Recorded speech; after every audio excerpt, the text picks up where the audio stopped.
So this is another combined gas law problem. The difference between this one and the ones we did on the slides before this and the ones you did on the homework is here multiple things are changing. In the examples that we've done, we put the combined gas law up here, and after we erased the things that were involved, we only had two variables on the left, two variables on the right. In this case, two things are going to change. And so we're going to end up having three variables on each side. So combined gas law, P1 V1 over N1 T1 equals P2 V2 or N2 T2. Remember that on your cheat sheet, this is given to you, but the ends are not there. Okay? So, in this problem, are the P's changing?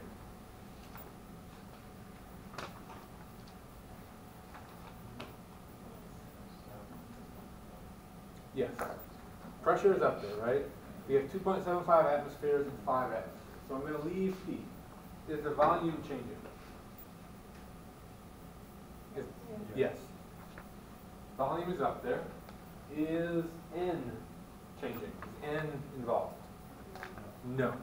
There is no moles in that problem. So I'm going to erase N. Is temperature involved? Yes. So those are the variables we need. Of these 6 variables, which is the one we're trying to solve for? V2. That means we have to have everything else. What is P1? 2.75 atmospheres. What is V1? 1.25 liters. T1? 80 Celsius. We need P2.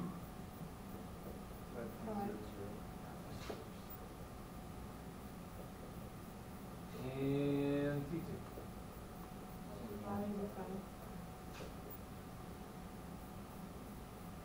Do we need to convert anything?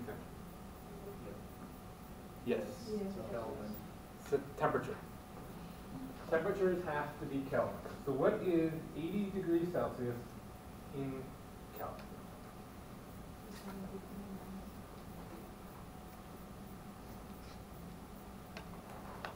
You're going to add or subtract 273.15? You're going to add. 353.15 Kelvin. And what about 185? 450.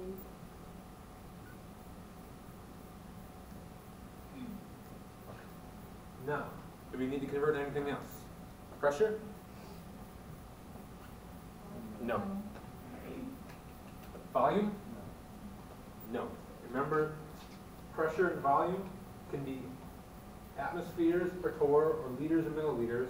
It doesn't matter as long as both pressures are the same unit and both volumes are the same unit. So V2 is what we're looking for. Whatever we get is going to be in liters. So even if you are given a pressure as torr, as long as they are all torr, you just leave it like that? Correct. But if one is atmospheres and one is torr, then you have to pick one and convert the other one to. Can convert to either You can one. go, you can, right. You can convert it so that they're both atmospheres or that they're both torr. So now we can just plug them in. We have 2.75 times 1.25 divided by 3.15 equals 8.5.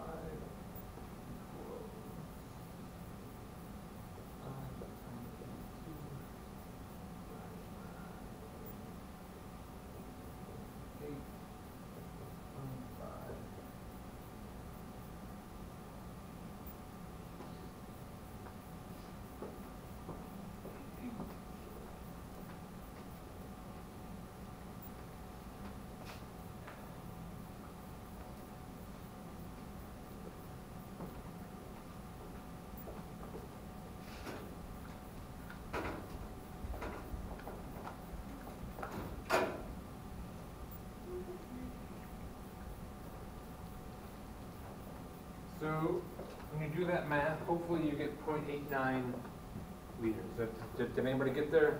I got it.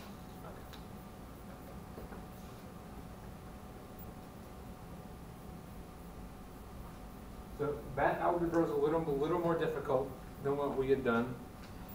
That is probably the most difficult algebra that you'll need to do in here.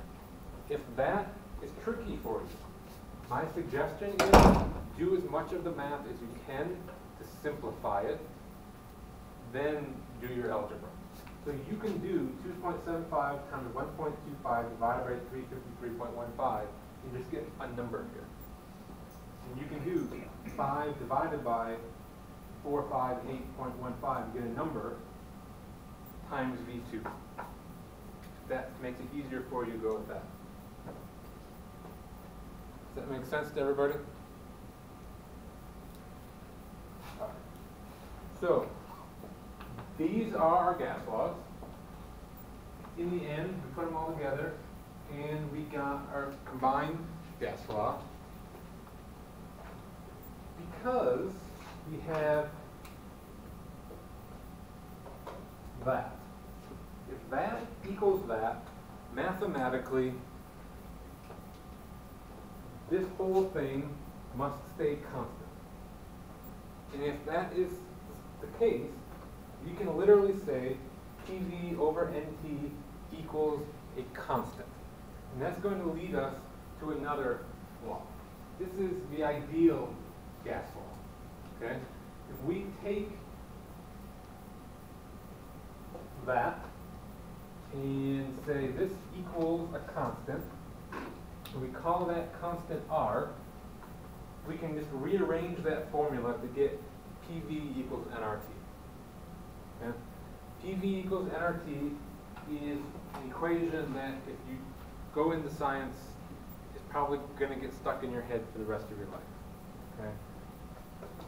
Pressure times volume equals moles times R times T. I've rearranged it there for you. And this R is a constant. And the value of R is 0.08206. Most commonly people round this to 0.0821. This is on your cheat sheet. You don't need to memorize that number.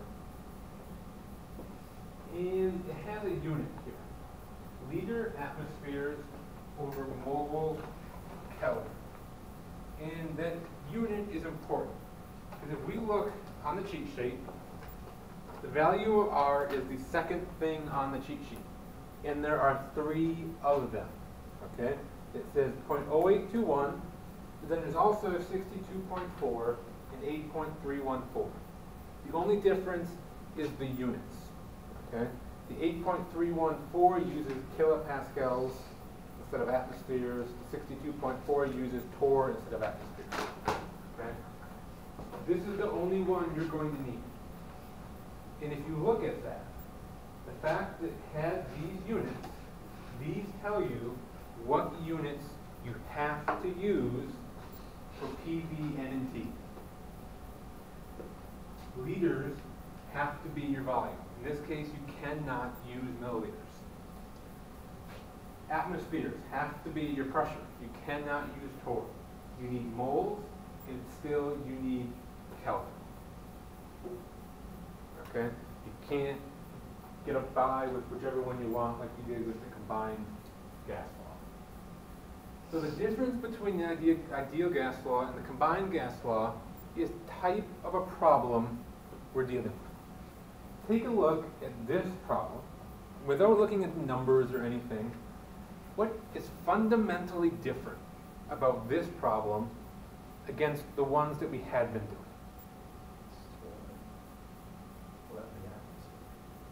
In terms of temperature in torr and Finding no. mass.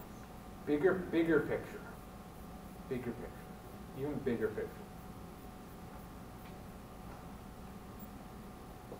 Over here, when we had the combined gas law, we had the ones and the twos. What did the ones and the twos stand for? Oh, beginning and end. Beginning and ending. So with the combined gas law, we were changing things. We had before and after. Do you see a before and after in this problem? No. Ideal gas law problems are one point in time. That is going to be your trick.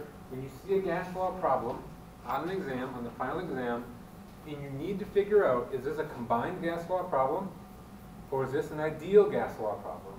You're going to look at the problem and figure out if something is changing.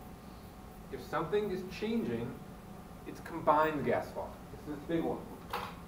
If it's one point in time, it is the ideal gas law.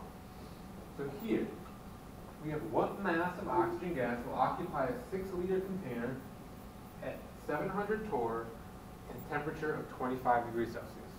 That is one point in time saying, I have this container, it's 6 liters big, I want to fill it to 700 torr at room temperature 25 degrees Celsius. What mass of oxygen do I have to put into it? That's essentially what it is asking.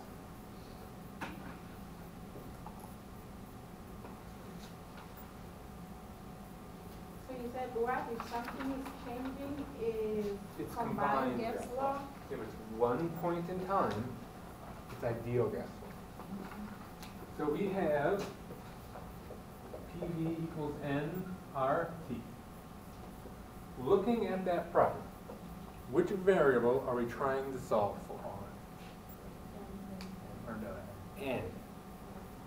It says what mass of oxygen gas will occupy. What does the N stand for? Moles. And so in this case, it's not just a matter of solving for N and you don't. You're going to solve for N, you're going to get moles. Then you have to take that mole and convert it to mass. We can't solve for mass directly here. So if N is what we're solving for, we have to have everything else. What is P? 700 torr. What is V? 6.0 liters. N is what we're looking for. What is R?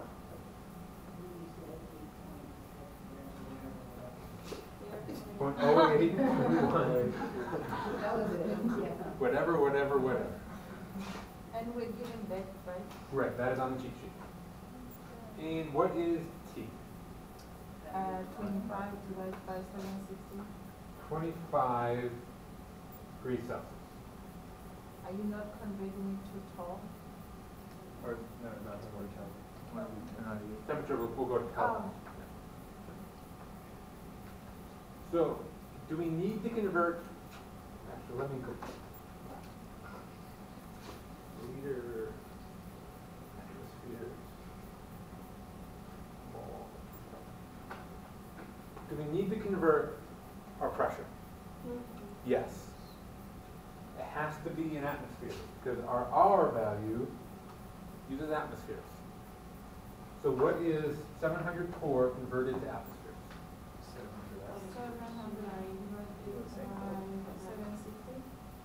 700 divided by 760, which is what?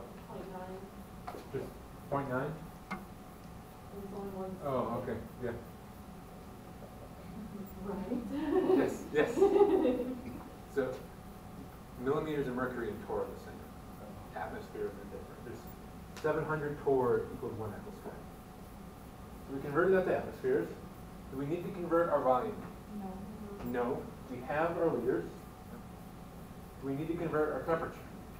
Yeah. Yes, we need to go to Kelvin, to 90.15 Kelvin. So now we'll plug them in. So we've got 0.9 times 6.0 equals n times 0.0821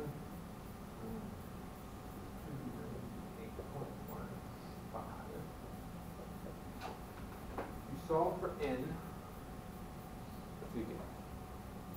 Divide. By whatever you want.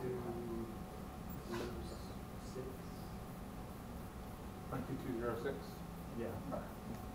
So that is moles of oxygen gas. We need to convert our moles to mass. How are we going to convert moles to mass? You'd find, or you do a mole conversion, so you have to do the chart. 2206 moles of O2. 1 mole of O2 weighs how much? 60 grams. 33. Careful. Or 32. O2, So it's O2. 32 grams. So 0.2206 times 32 is 7.05. 7.0. 6. Yeah, it's going to go away for 6 big anyways. You only have one 6 big. So it's going to become 7 grams of oxygen. I lost you right there. Yeah. Here? Yeah. Did you have this or you were lost here?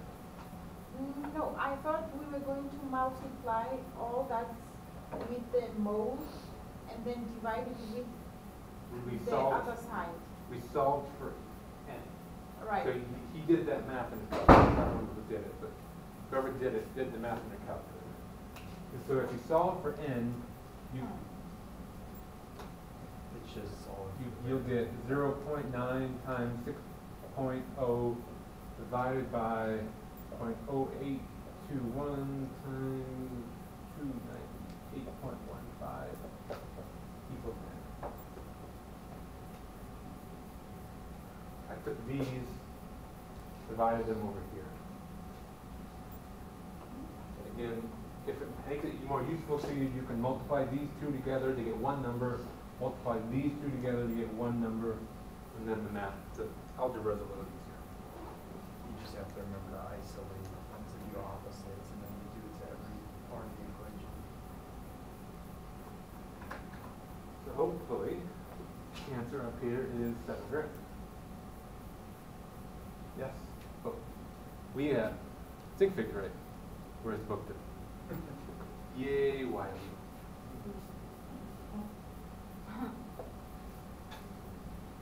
Here's another one. Don't erase. Look at the problem. Is this a changing problem or a 1 point in time problem? 1 point in time. If you don't see how this is a 1 point in time problem, it's a good time to ask. You can point that out. How is that 1 point in time? We have an oxygen cylinder, Mm-hmm. right? We're talking about it when it's empty, okay? And nowhere in that problem does it say anything about when it was full. It's empty, it says that when it's empty at 29 degrees Celsius, it has a pressure of 723 torr, and it says how much oxygen is in this tank. So I have a tank sitting here. The gauge on it tells me there's 723 torr pressure inside. And the thermometer in the room says it's 29.2 degrees Celsius. And I know that the volume of the tank is 2.025 liters. We're dealing with here and now. The tank is sitting here. The question is, how many moles of gas are in this tank that's right in front of me right at this moment? Am I okay to erase? Yeah. I guess. Which variable am I solving for? The mole. The moles, right? In this case, we can directly solve. So we've got P. What is our P value? 723 torr. What is our V? 2.025. 2.025.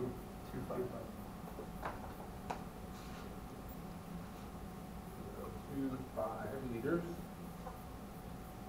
N is what we're looking for. What is R? 0821 liter atmosphere. Kelvin. And temperature is 29.2 degrees Celsius. Do we need to convert pressure? Yes. Yes. How do we convert torr to atmospheres? Divide by 760. And we get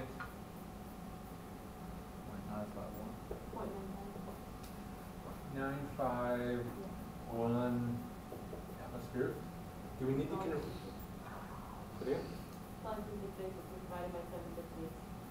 You don't count 760 and 66. It's a conversion factor, and we don't count those. So you only count the original? Right. Okay. Do we need to convert our volume? No. No. Do we need to convert R? No. No. Do we need to convert T? Yes. Always, basically. Not always, but in reality, usually always, because it's almost always given in Celsius.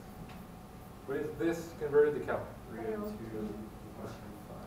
On top of that one. So now I just need to plug them in. It's very fine. 85. Yeah, it's very fine, but it's sig figs. Oh.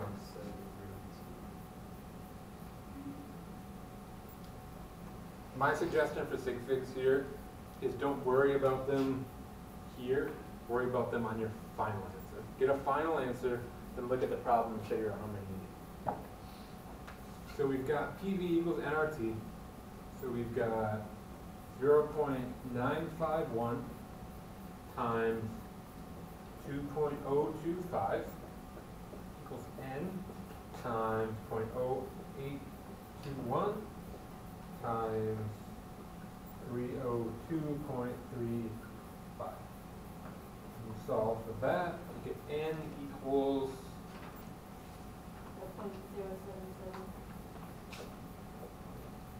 0.0777. 4. 774. No.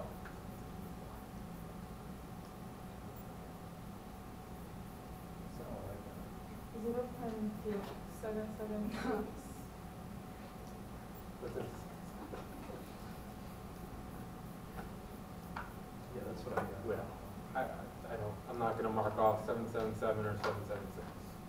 I would mark off 79, I probably wouldn't even do that. If you say it's 5 billion, you're gonna get it wrong.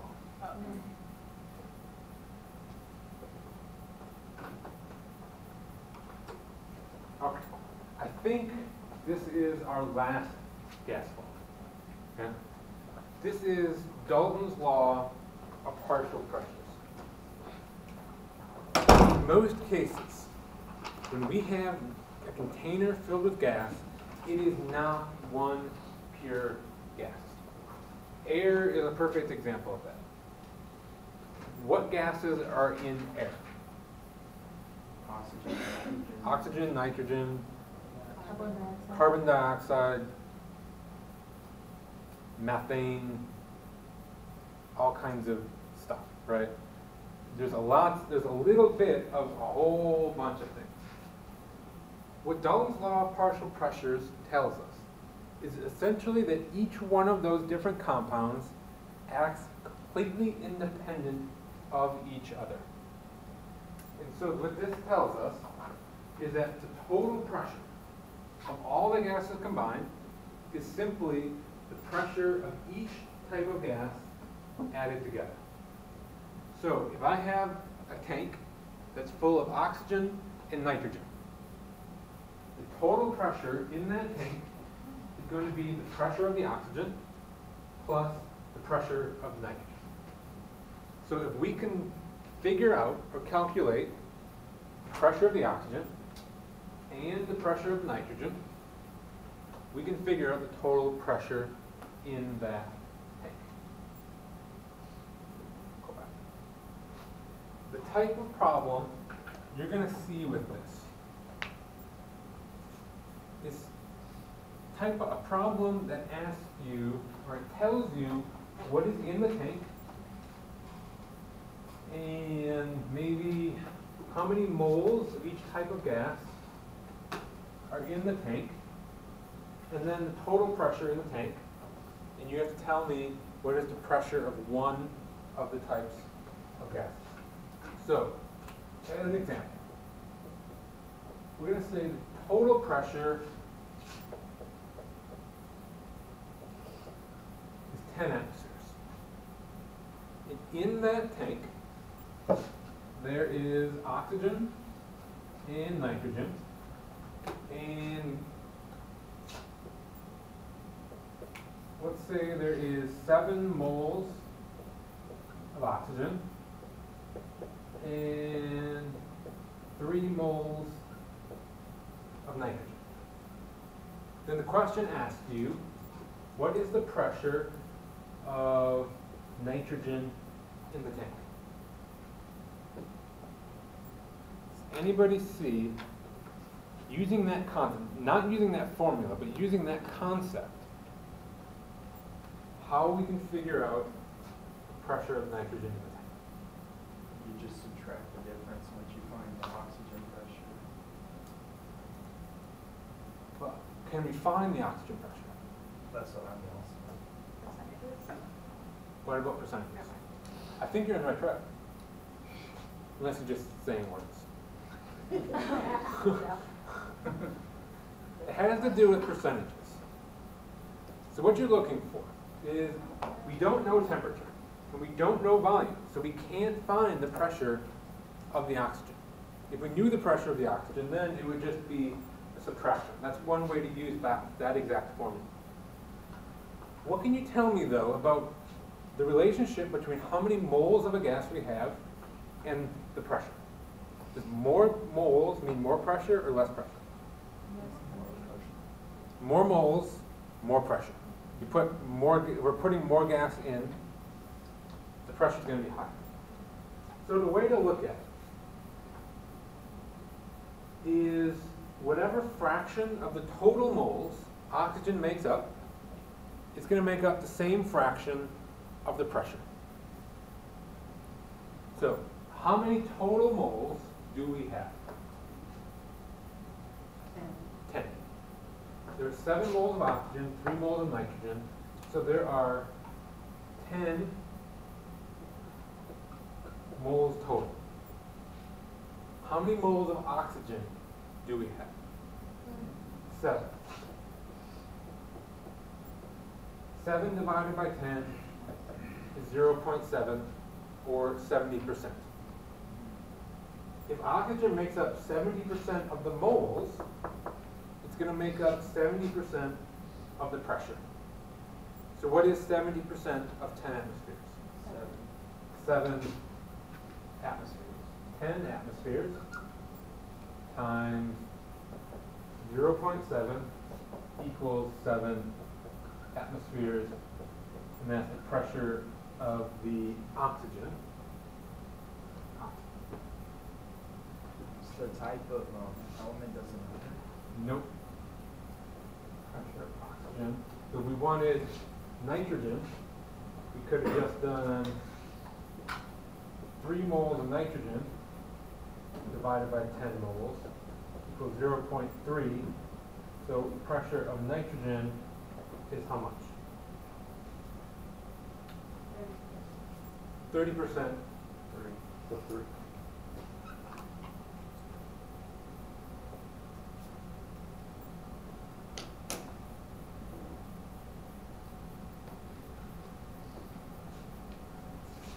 The fact that we had 10 moles and 10 atmospheres is a coincidence. It doesn't have to come out that way. But your math would be the same. If this was 5 atmospheres, it would just be 5 times 0.7 would be give you 3.5. Okay?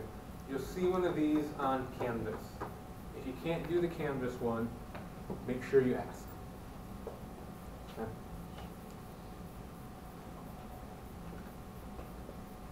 So we were looking for pressure of oxygen here. Where the problem that I made up was asking for pressure of nitrogen.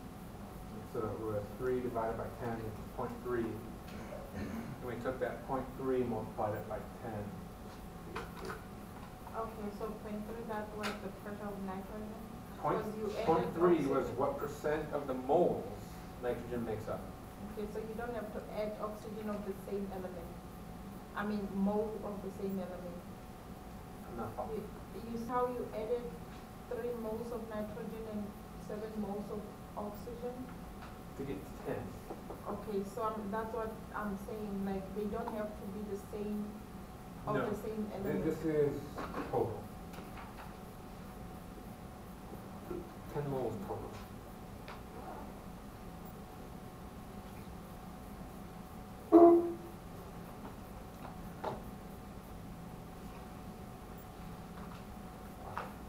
And to wrap up gases, we're going to talk about some ideas that we've already presented, but the last few slides are going to put them in more of a,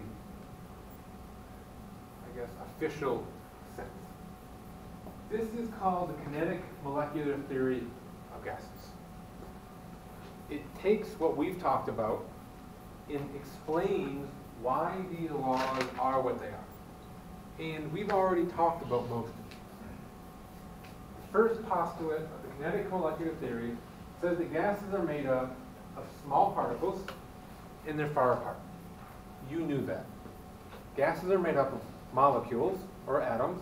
Molecules and atoms are very small. And on the very first day of class, we said that gases, molecules are far apart. You knew that. This explains to us that the particles in our gas have very low volume, okay? Which is why we can compress gases. A solid we can't compress very much because we can't compress atoms. We can only take atoms and put them closer together. In a gas, we have all of this empty space, so we can compress it down. It also explains why gases have very low densities. Remember, density is grams divided by volume, mass divided by volume. If you have a box and it's full of air, there's not many atoms in that box. And so the mass of the air in that box is very low, which leads to a low density.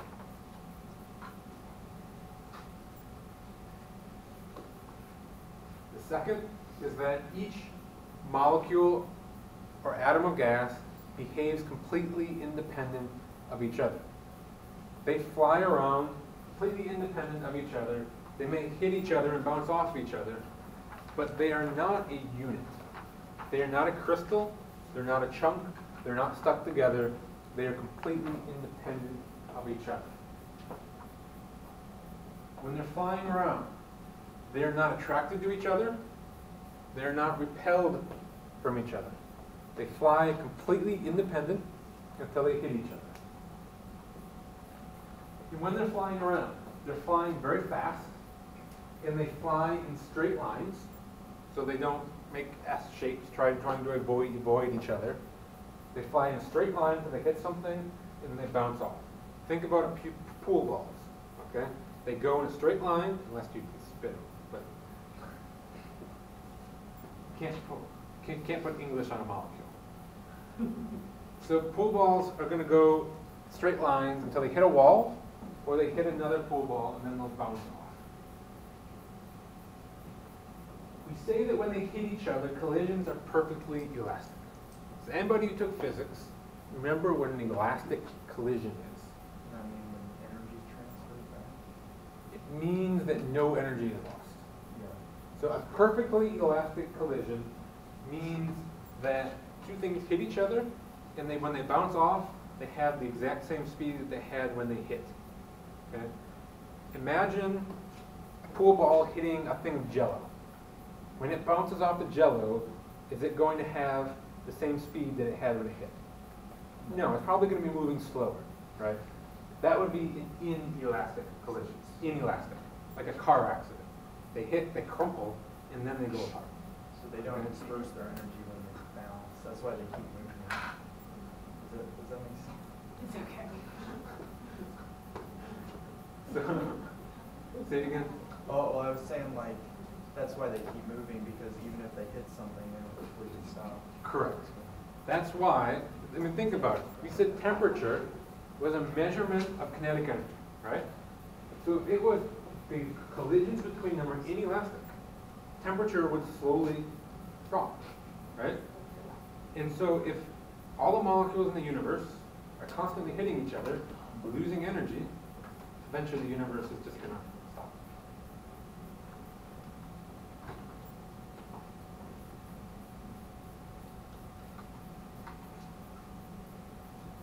Number 4 just says that the pressure of our gas comes from the particles hitting the inside of the container. We talked about that. That's what pushes the sides of the balloon outward. They hit, they push it out. That's why if we have a smaller volume, we have higher pressure. If you have a smaller container, they're going to hit the sides more often. If they're hitting more often, the pressure goes up. Also means if we have the same size container and we put more molecules in there, there's going to be more molecules hitting the walls at any given time. So there's going to be more force pushing out, and that is our pressure. And the final postulate is that average kinetic energy depends only on temperature. Again, breaking it down, that's just saying the hotter something is, the higher the temperature, the faster the molecules are moving, which we already talked about. Okay. And the last slide. This seems like an innocuous little slide. It is not. Okay? I want you to circle it, highlight it, whatever you have to do. You want to not lose this slide. Okay?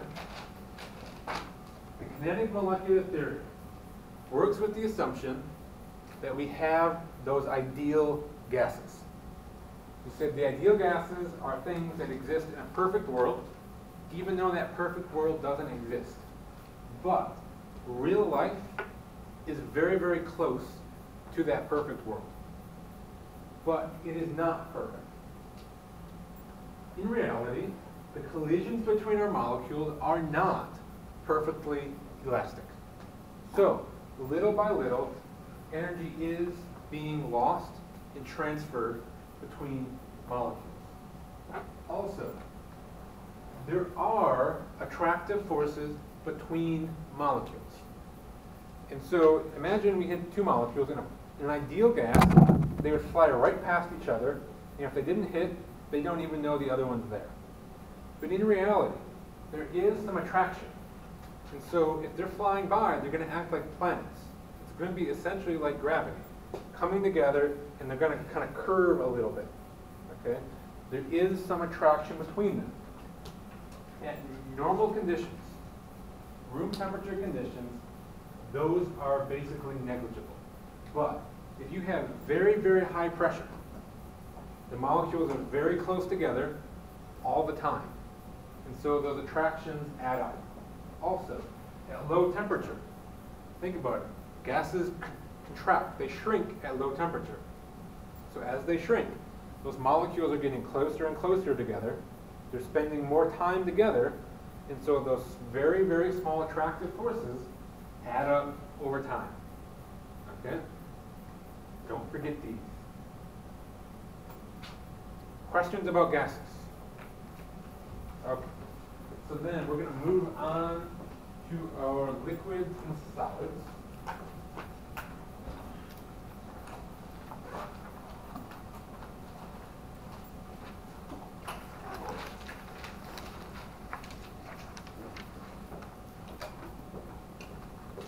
So the liquids and solids are much easier. Not all that much to talk about. Because if I have a sugar cube, solid, and I put it into a vacuum container, do you expect that cube to change size? No. Right? If you heat that sugar cube, would you expect its size to change? Maybe very, very, very slightly.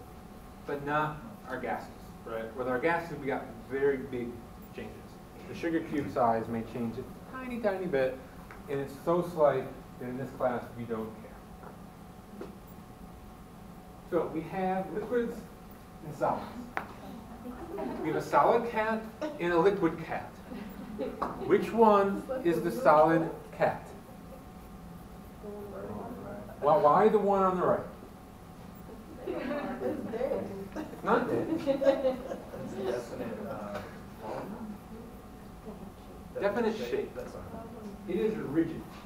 Okay? It is not dead, it's just sleeping. This hat took the form of its container. Okay? So, in the very first week, we talked about the properties of solids and liquids. How do you what are the differences in properties? Let's first of all talk about at the real world level, macroscopic level. What are the differences between solids and liquids? Defined shape. Solids have a defined shape, liquids don't. What's the other one? They both have definite volume, right? So really the difference between a solid and a liquid in real life is that a liquid changes shape and a solid doesn't. At the molecular level, what's different between them? Solids are very, very packed closely together. Liquids are a little bit further apart, not nearly like gases, but they're further apart than solids. What else was different? The movement. What about the movement? Liquids move. Liquids actually do move, whereas solids sit and shake.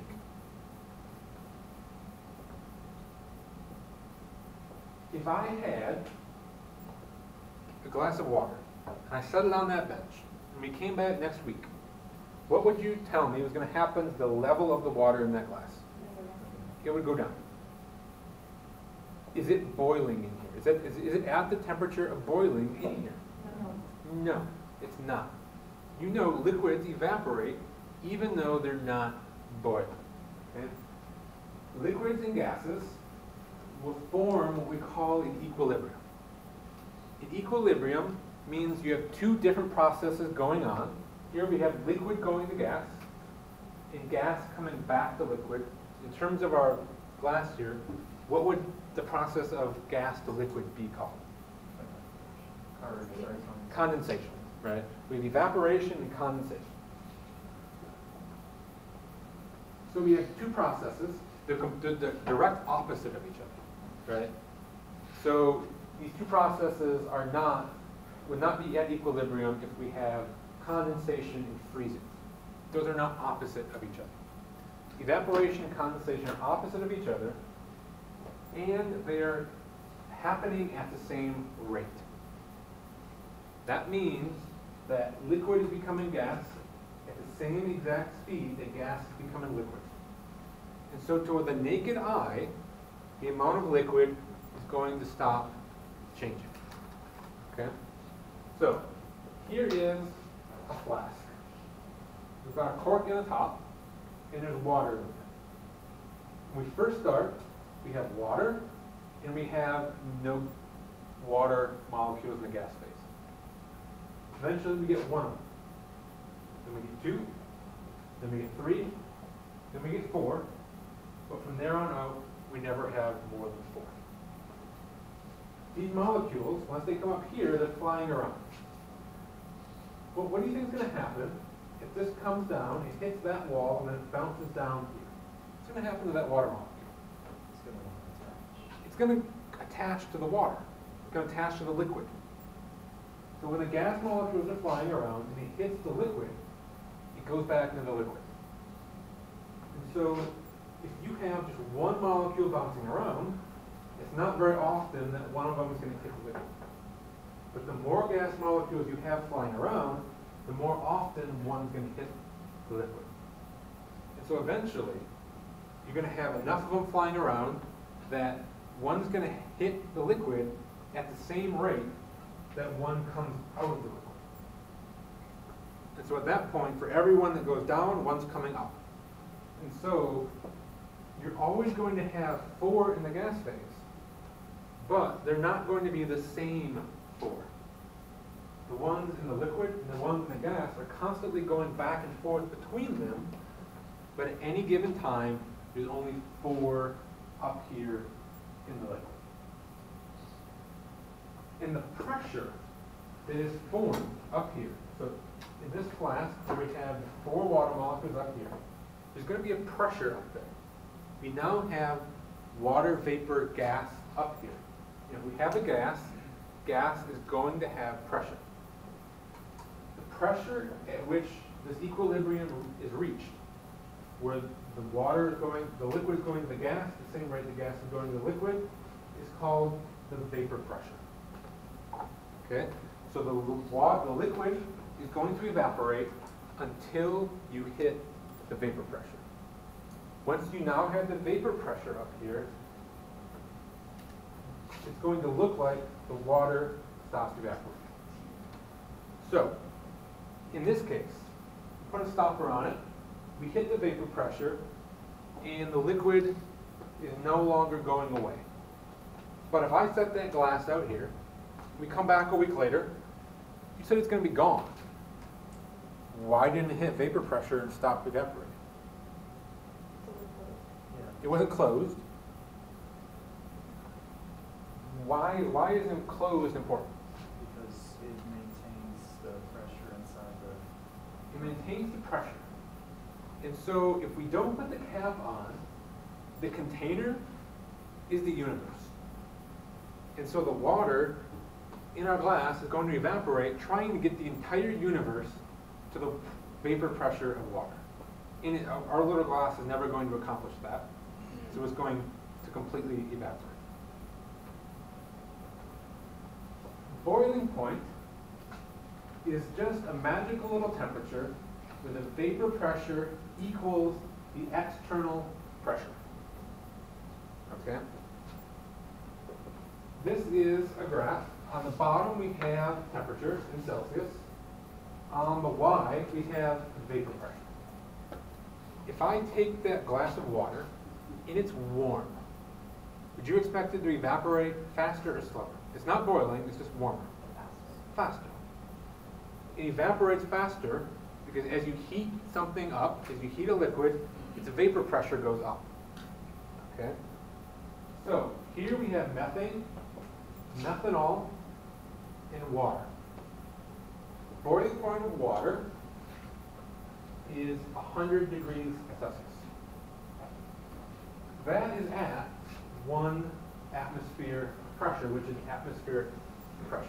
So in the lab, we're basically at 1 atmosphere of pressure. So the boiling point of water is 100 degrees. If we were at less pressure, say 2, 4, 6, this is 0.8 atmospheres. The boiling point of water is maybe only 90 degrees.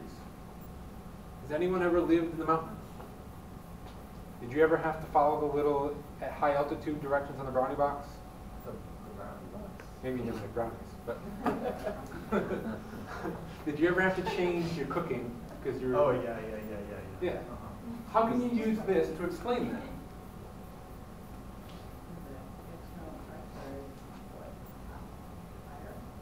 As you go up in the mountain, does the pressure go up or down? Down. Pressure is lower on the top of the mountain. So, if pressure goes down, Oh, it doesn't take as much heat. we're now here. The water is boiling at 90 degrees instead of 100 degrees. And so your food doesn't get as hot because it stops at the boiling point of water. And so you have to cook it longer because it's at a slightly lower temperature. Methanol evaporates faster than water. If I spilled methanol over here, and water over here, the methanol is going to evaporate a lot faster. At 1 atmosphere, the boiling point of methanol is about 65 Celsius, whereas water is 100. So think of it this way. We are at 25 Celsius in here. Okay, that's basically room temperature. 25 degrees Celsius is closer to the boiling point of methanol than it is water. And the closer you are to a boiling point, the faster something is going to evaporate. It gets faster and faster and faster as you get closer until you hit that boiling point, and then it all tries to go very fast. Methane is a gas at room temperature. So at room temperature, we are here. This thing is way up here, So at 25 degrees, basically the graph is already maxed out. The boiling point of methane is negative 160 degrees. So at room temperature, we are way, way above the boiling point of methane. So methane is a gas at room temperature. In solids and liquids, the molecules are permanently close together. So just like in our non-ideal gas, we're at high pressure or low temperature, where the molecules are close together, we're going to have what we call intermolecular forces. And intermolecular forces are those attractive forces between two molecules. They're next to each other. They are not the same molecule. They're sitting next to each other. They're going to have some attraction between them. These intermolecular forces are basically what we're going to talk about for the liquids and solids. These are what you need to know. And these will explain those differences in boiling point. They will explain why carbon dioxide at room temperature is a gas and water is a liquid. They will explain why the methane, the methanol, and the water had different boiling points. They'll explain why water molecules stick together when they're in liquid. It's called adhesion. Water molecules, liquid molecules, stick together. It is because there are these attractive forces. They're literally held together. Okay. Can anybody come up with an example where these water molecules stick together? Going up a straw, that's what I. Going up a straw, yeah. So imagine we have a straw. It's in a glass of water. Have you ever noticed what the water level in the straw is like? So it's the level of the water. So if you stick, well, as a kid, if you've ever, I used to stick a straw in the glass, and it would, I put my thumb over it. Yeah, and pull it. Yeah. So But it'd always be the same level. putting your finger on top and lifting it out, that's actually a vacuum thing, not a molecule sticking together. Well, I meant like, but I could always see that like the water level when I took it out and held it to the light would be the same as the water level. Like the water level inside the straw would be the same. Is that, I don't know. I understand. I hate to break it to Or is that just the young drifter, but the water level in the straw is actually probably a little bit higher, just a tiny bit higher than the water in the glass, because the water sticks to the side of the straw and starts to climb up, and then the water molecules here will grab onto the ones climbing up the side of the straw, and so you'll get this little meniscus that's very slightly above this. Has anybody taken botany? Taking what? Botany? Oh. Plants? High school, like, Do you remember anything that has to do with molecules sticking together in botany?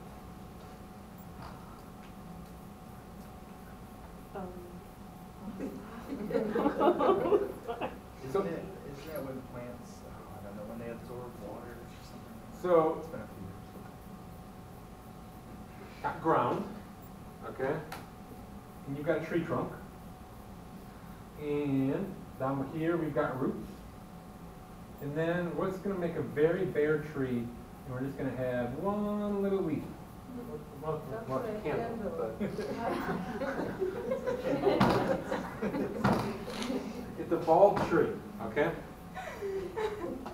In the trunk, we have to get water up here, right? That leaf at the top of that trunk has to get water, but the water is coming from the ground.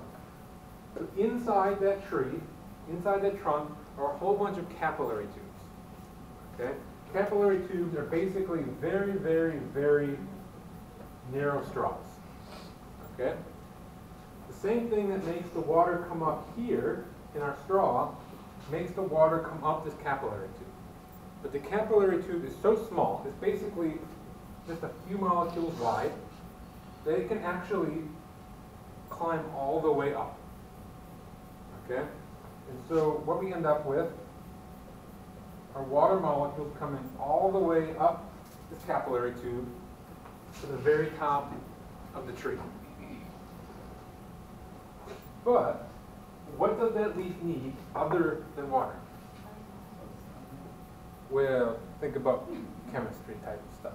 Not minerals, nutrients, food, things like that. The minerals come from the ground. The food, a lot of it's going to come from the roots. So the water carries the nutrients up. What would happen if no evaporation was happening out of that leaf? It exploded. Well, actually, It was a shock. you put a cap on, and the water would go until it hit the top, and then it would stop. Your nutrient flow would stop. And so, your leaf permanently has evaporation going on. And so, as the water is coming out, it's carrying the nutrients up that with it. So, these intermolecular forces in our water make your daffodils or marigolds or dandelions grow.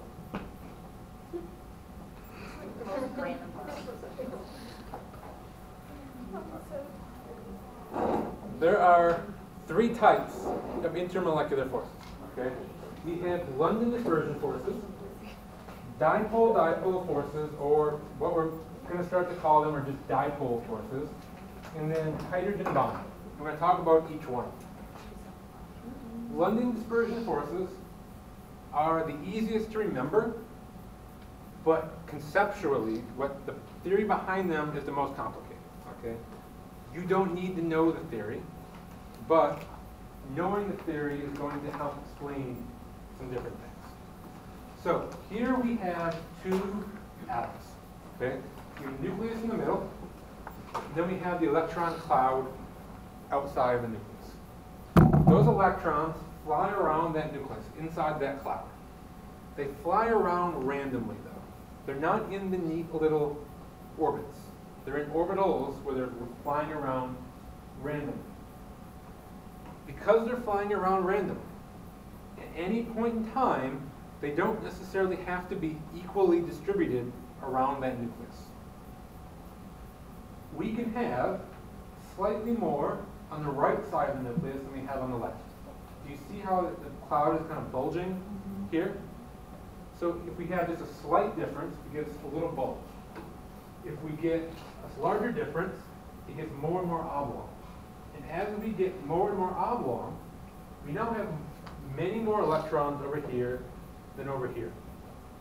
Electrons have a negative charge. So if those negative charges are not equally distributed, you have more negatives over here than over here. And so that atom, even though the atom as a whole has the correct number of electrons, it does not have a charge. It gets a partial negative and a partial positive. And because all of our atoms are doing this at the same time, 2 of them next to each other wind up like that. You have a partial negative next to a partial positive. And that creates attraction. That is the London force. Okay? Imagine who currently has, or when they were little had, fuzzy rodent pets. Like a mouse or a gerbil or a hamster or something like that. What did you have? Hamsters. Imagine we had 50 hamsters, okay? And we dumped them in the middle of the room. They're going to start running around randomly, okay? At any point in time, there could be 49 hamsters over here and 1 hamster over there. There could be 25 and 25, okay? They run around randomly, like electrons fly around randomly, okay? It could be equally spread, 25 over here, 25 over there. You cut the room that way, 25, 25. If that were the case, we would have our perfect little atom. But they don't run perfect, okay? Hamsters are very unpredictable. So these London dispersion forces are present in all substances. They are present in all compounds, all elements. It doesn't matter what it is. It's because they come from distortions in this electron cloud. And everything has electrons. So since everything has electrons, everything has London forces. Okay? That's why London are the easiest to remember, because everything has them. If you have a non-polar compound, London forces are the only thing present in terms of intermolecular forces in those non-polar compounds.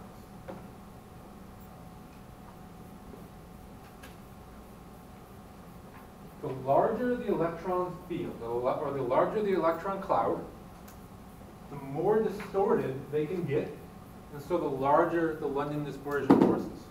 Okay? And the way you're going to look at that is just looking at the periodic table. If something has a larger molar mass, you're going to make the assumption it has a larger cloud, and so it has a larger London force.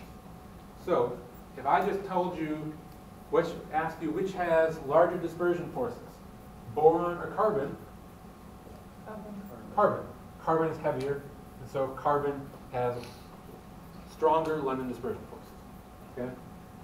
Here are chlorine, bromine, and iodine.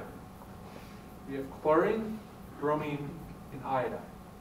Iodine is the heaviest, chlorine is the lightest, so you would expect iodine to have the strongest forces. If we look at chlorine, bromine, and iodine gas, iodine at room temperature actually is a solid. The bromine has actually some liquid here, and chlorine is just a gas. So chlorine has very weak forces holding the molecules together, which lets them fly apart from each other and be a gas. Bromine has stronger forces, and so some of them are down in the bottom, very close together, stuck together as a liquid. Iodine has even stronger forces holding the molecules together, and so it's a solid. So helium or krypton? Helium or krypton, which one has stronger London dispersion force? Krypton. What about hydrochloric acid or hydrobromic acid? Hydrobromic. You just find the molar mass, hydrochloric, molar mass of hydrobromic, and whichever one is heavier has a larger London dispersion force. What about CH4 or C2H6? C2H6.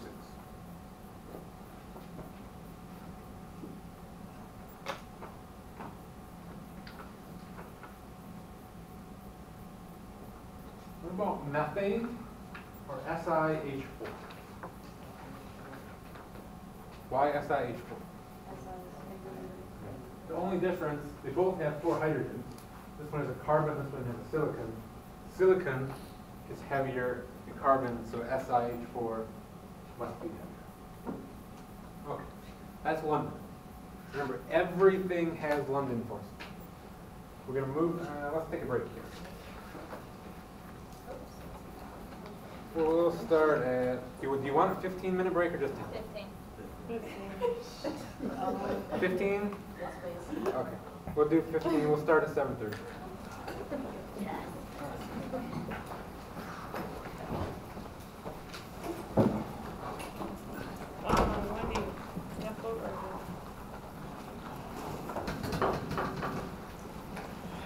I'm gonna eat.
Yeah.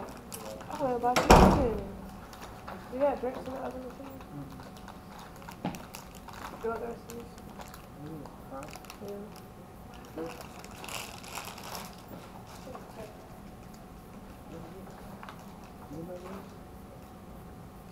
From the left.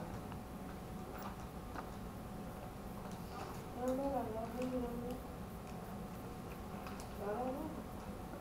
It's the last one we just did.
Talk to her. She don't call me right back. She called back out. I don't know what she talks to.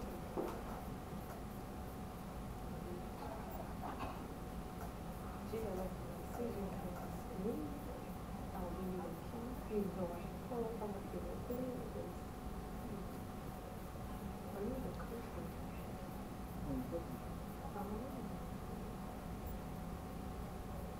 Where the public travel to? Well, I was like, there's no taking back to it.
Me.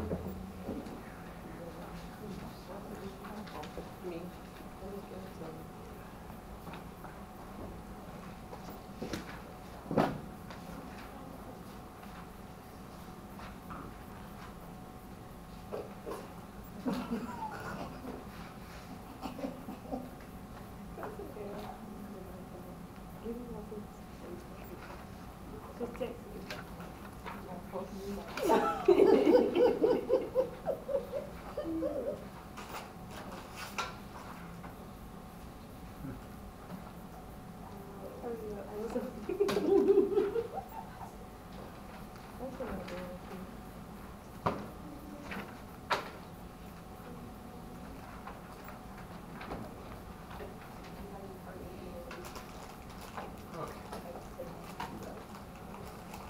Before I forget, I wanted to remind you that you can send me questions during the week on Canvas. Okay. I can see, based on your grades on the Canvas homework, that you don't all know everything.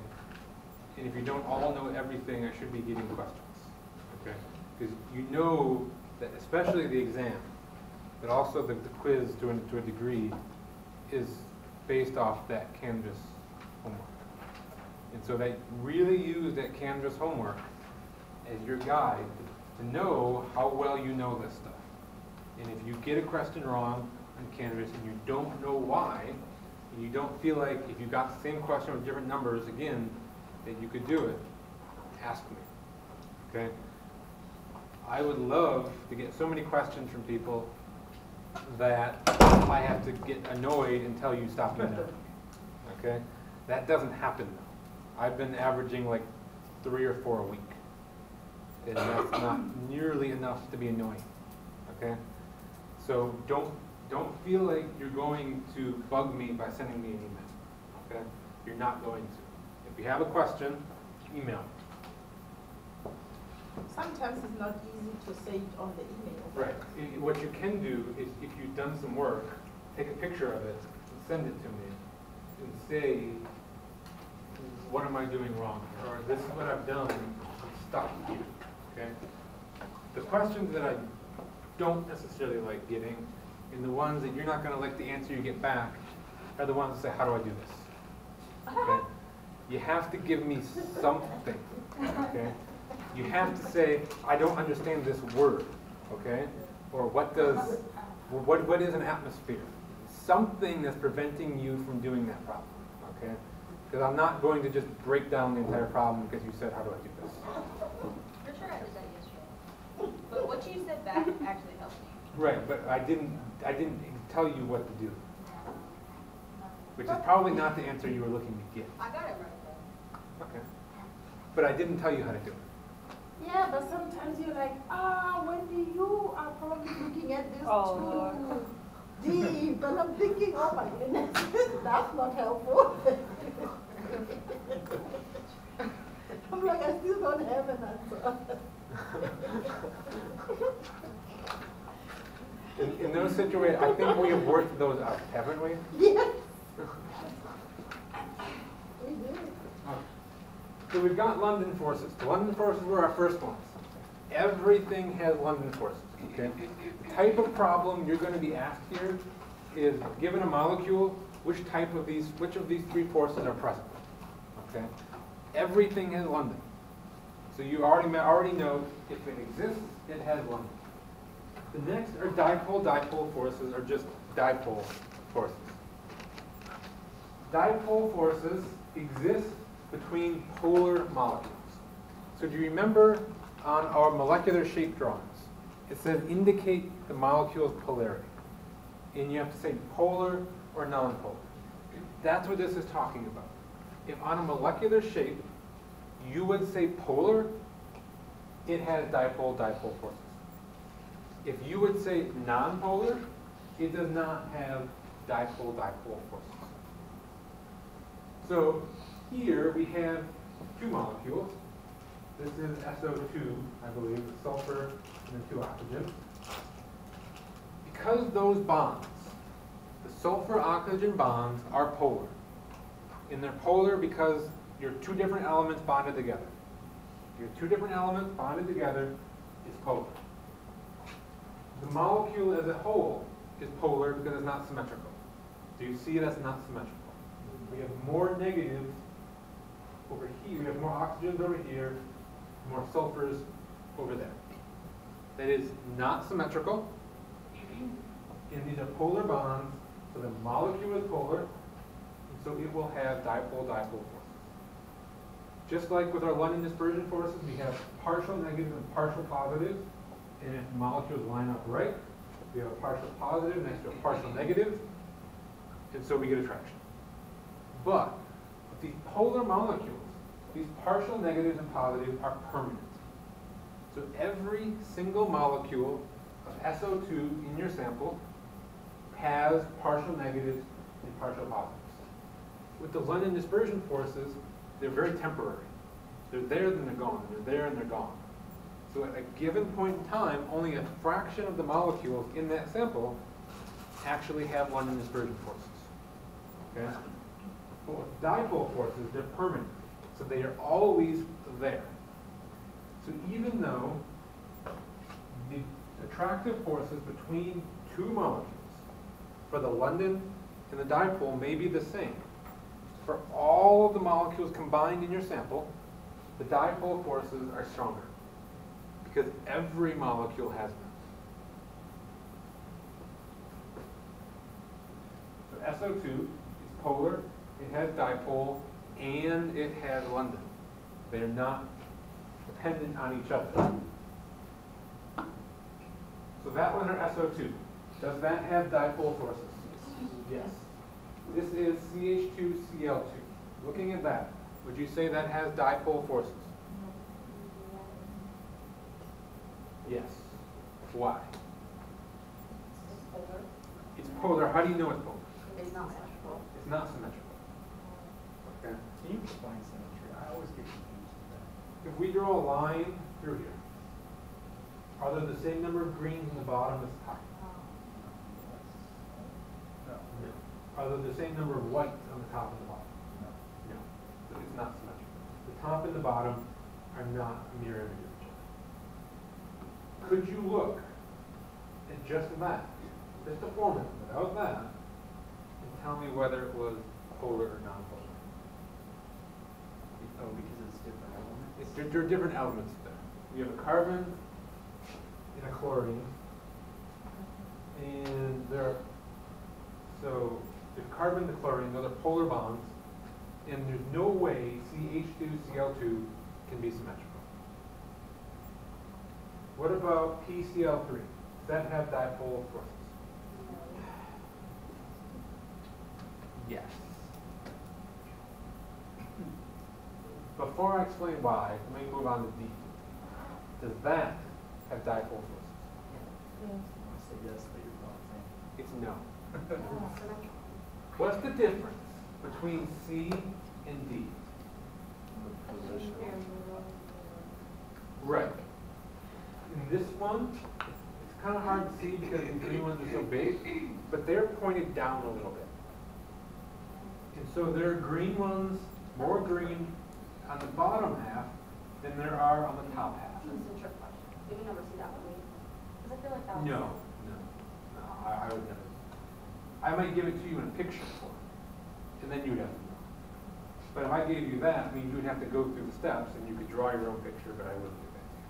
So is that dipole? This has dipole, yes. It is not symmetrical. In this one, the three are all planar. It is trigonal planar. They're all flat. So in that case, that was our little Mercedes symbol. It's like a paper football goalpost. Mercedes.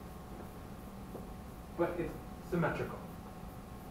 Okay? If I draw a line here, I have 1.5 on the left and 1.5 on the right.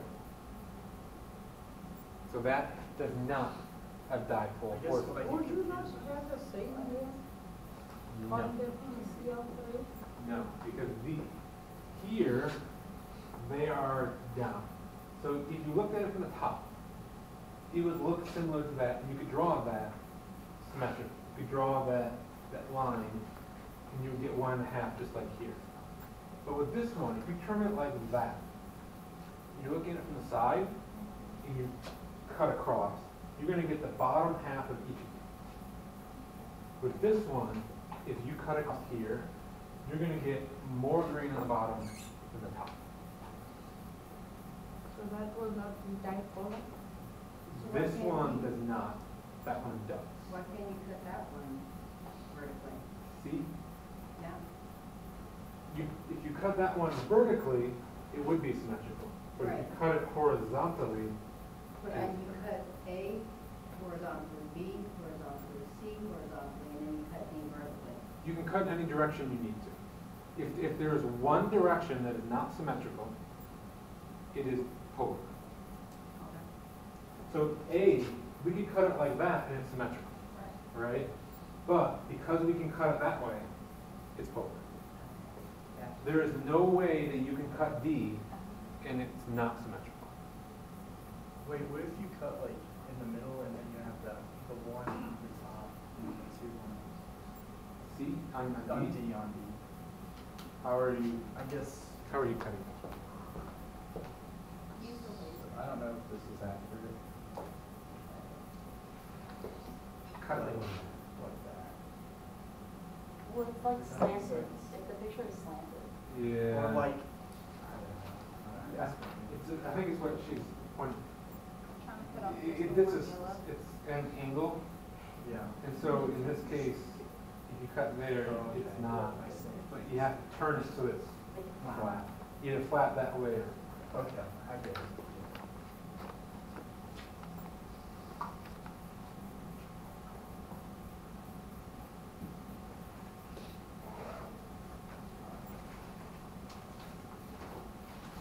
Ionic bonds are a completely polar bond. So polar bond, polar covalent bonds, where you get unequal sharing of the electrons. Ionic bonds, remember, are where the electron is completely transferred. So an ionic bond has very, very high dipole forces. So if you have an ionic compound, it's going to have dipole forces. They are very, very strong, which is why ionic compounds have high melting temperatures. In order to get the ionic compound to melt, you have to get those two atoms apart from each other and get them moving around. You have to break the attractive forces that are holding them together. In ionic compound, they're really high. So if we look at the charge differences in an ionic compound, we can predict strength of those forces. If you have a larger charge difference, that gives a stronger force. So here we have magnesium oxide, MgO, and NaCl. What is the charge of the magnesium? +2. 2 plus. What's the charge on the oxygen? 2 minus. What's the charge on our sodium? 1 plus. The chlorine? 1 minus. What is the difference between those two numbers? Think of a number line. 4. 4. There's 4 different between +2 and -2. What's the difference between +1 and -1? 2. So based on that statement, which one would you say has the stronger intermolecular force? Magnesium oxide. Did you also count the spaces on the table? Yeah. Like if you went from magnesium to oxygen. You don't even have to look up. You only look up there just for sign. Just mathematically. Between -2 and +2, there's 4 between them. -1, +1, 2. So that is a larger charge difference. If you have a larger charge difference, you have stronger forces. Our third type of bonding is hydrogen bonding. If you look at the boiling point of different compounds, you start to see some trends.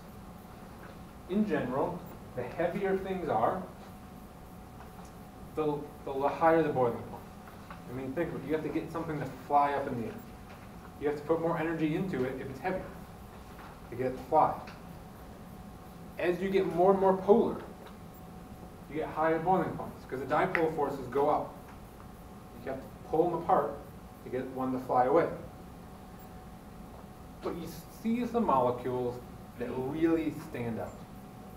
Water is one of them. Water is a small molecule, maybe even really small, but it has a very high boiling point. That's because we have this hydrogen bonding. Hydrogen bonding happens in molecules that contain hydrogen bound to nitrogen, oxygen, or fluorine, with no exceptions. If there's a hydrogen bound to a nitrogen, an oxygen, or fluorine, you will have hydrogen bonding. If the hydrogen is bound to anything else, you will not have hydrogen bonding. Repeat that. Hydrogen bound to nitrogen, oxygen, or fluorine. So an NH bond, an OH bond, or an FH bond. Those three types of bonds will create hydrogen bonding. Any other bond, even if it has hydrogen in it, will not. So a carbon-hydrogen bond will not. A hydrogen-iodine bond will not. So it has to be NH, OH, or FH. Correct. These hydrogen bonds are very strong. That's what makes the boiling point of water so high. So hydrogen bonds are essentially sharing of hydrogens. This is water. In this case, we have oxygen, 2 hydrogens. And then we have an oxygen and 2 hydrogens. That oxygen, though, is attracted to that hydrogen. And that oxygen is attracted to that hydrogen. But the oxygen that's holding onto those 2 hydrogens that are trying to go that way are attracted to these 2 hydrogens. And so you get this network of hydrogen bonding between all of the molecules in that sample. This is ammonia, NH3, in water. The oxygens on the waters are attracted to the hydrogens on the ammonia, and the nitrogen in the ammonia is attracted to the hydrogen on the water. Ammonia by itself does the same thing. Hydrogen fluoride, HF, you get this alternating pattern of fluorines attracted to hydrogens that are on another molecule. This is what holds DNA together. Okay? Why do you think DNA is held together by hydrogen bonds and not covalent or ionic bonds? There's a really good reason. They can be broken. They're temporary. If you pull them apart, they come right apart like a zipper. If you put them back together, they reform. Covalent and ionic bonds don't do that. In DNA, we have 4 nucleotides, A, T, C, and G. If you've taken any sort of biology or genetics, A and T bind together. C and G bind together. A does not bind to C or G, right? It's those pairs. And if you look at the molecule, if you look at the nucleotides, it makes sense. A and T's, this is an, I guess an A and a T, each form 2 hydrogen bonds. C's and G's form 3. So if you try to put that one to that one, they're not going to fit together. That's why A's bond to T's and C's bind to G's. If you're working with genetics, there's different temperatures that are required to pull apart DNA. Okay? If you're doing something in lab, you need to calculate what temperature you need to heat your DNA to get it to separate. When you do that, you put into the calculator the ratio between A's and T's and C's and G's. Do you think if you have more C's and G's, you have to heat it higher or lower? Higher. Why? You have more hydrogen bonds. There are more bonds holding your DNA together, so you have to heat it to a higher temperature to get it to come apart. Why do you need DNA to come apart? So you can replicate it. When a cell divides, you have to copy your DNA. When you copy DNA, you break the two strands apart, and then you copy each one, and then you have two double strands. Also, when you read a gene, the genes in your DNA code for the RNA, which makes your protein, and your protein is what does everything in your body. In order to read a gene, you only read half of your DNA. So you need to break those bonds apart, read it, and then they just go back together. So looking at that molecule, would you say that that has hydrogen bonding? Yes. Yes. Would you say it has dipole bonding?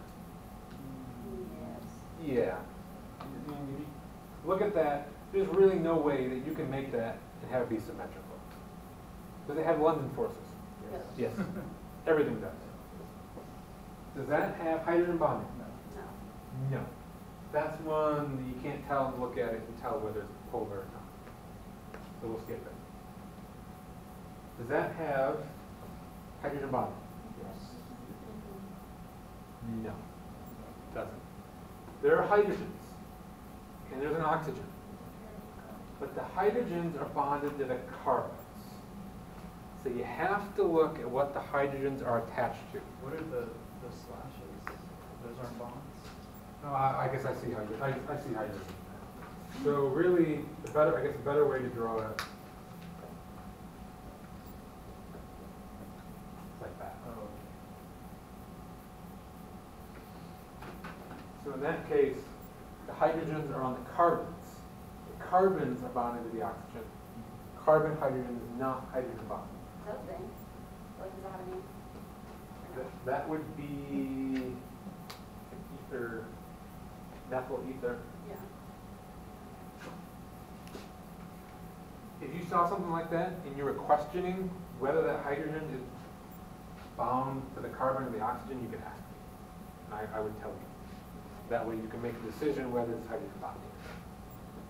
What about that one? Does that have hydrogen bonding? No. Or yes. Yes. Do you have an oxygen with a hydrogen? Dipole? Yeah. I mean, you're going to end up with a string and on the end is an OH. That's not symmetrical. If it has just one hydrogen bond, then the whole thing is considered. Hydrogen bond, yes. There just has to be one. London forces? Yes. Yes. Let's come back up here. Does that have dipole forces? Yes. No. It's symmetrical. Draw one like that, it's a mirror image. Even if you draw, because you have to write the letters and numbers, it's not mirror image. But if you drew the sticks and the balls in 3 dimensions, it would be symmetrical even if you cut it that way. What about HCl? Hydrogen bonding? No. Dipole? No. Yeah. Yeah. That's an ionic compound. And we said ionic compounds are the strongest dipole forces. London? Yes.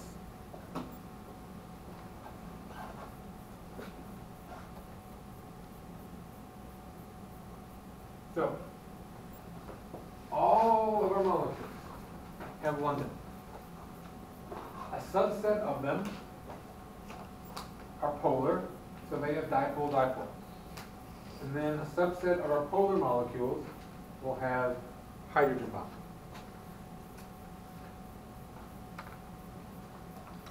Here we have 2 compounds, carbon monoxide and HF. Which one would you say has stronger intermolecular forces? Why? Because it has hydrogen bond. The way to figure out which compound has stronger molecular forces is to start with the hydrogen bonds. Say, do these have hydrogen bonds?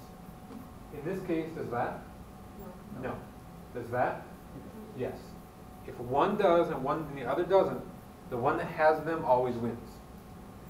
If they both had them, you'd have to move down to dipole. And then you'd have to move down to London. And because everything has London, that basically turns into an impossible question. If neither one of them had London, sorry, if neither one of them had hydrogen, and you moved down the dipole, and one of them had dipole and the other didn't, the one with would. Of these two, which one would you think would have the higher melting point? Why? Stronger bonds or bar.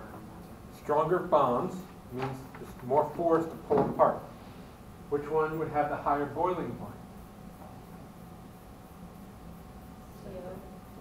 Same thing. So to melt, you pull them a little ways apart. To boil, you pull them way apart. So here, of these two, which one has the highest boiling point?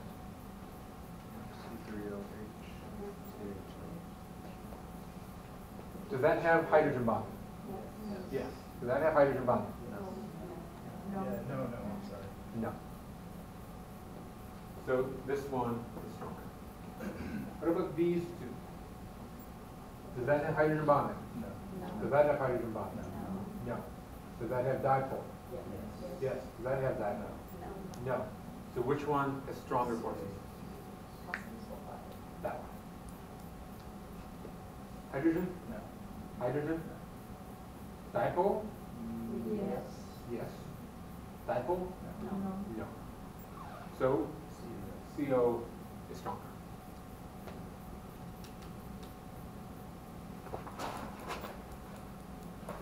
So the ones that are dipole are the stronger ones? Yes. If one has dipole and the other doesn't, the one with the dipole is stronger. But then it has to be, some of this, it's dipole, but it also has a hydrogen bond. So I'm trying to figure out how. This one Right. is dipole and has hydrogen. Right, So okay. in this case, we didn't even get to the dipole part, because that one had hydrogen, that one didn't. So that one automatically is. So does it have to be hydrogen with oxygen? Hydrogen with oxygen, nitrogen, or fluorine. Okay, because I'm getting a little confusion. Whenever I see H, I'm like, okay, that's hydrogen. No. So hydrogen with sulfur, even for me, is tempting to say that's hydrogen bonding. In biology, we kind of consider it does, but in this class, we don't. So this has it, this one does not. So, to break all that down into just a few lines. London dispersion forces, everything has them, but the larger your molecules, the stronger they are. Dipole forces, the larger your charge difference, the stronger your force. And the hydrogen bonding, OH, NH, HF. Okay? If you just remember that slide, you should be pretty good. Questions? I think that's it. Questions? Okay.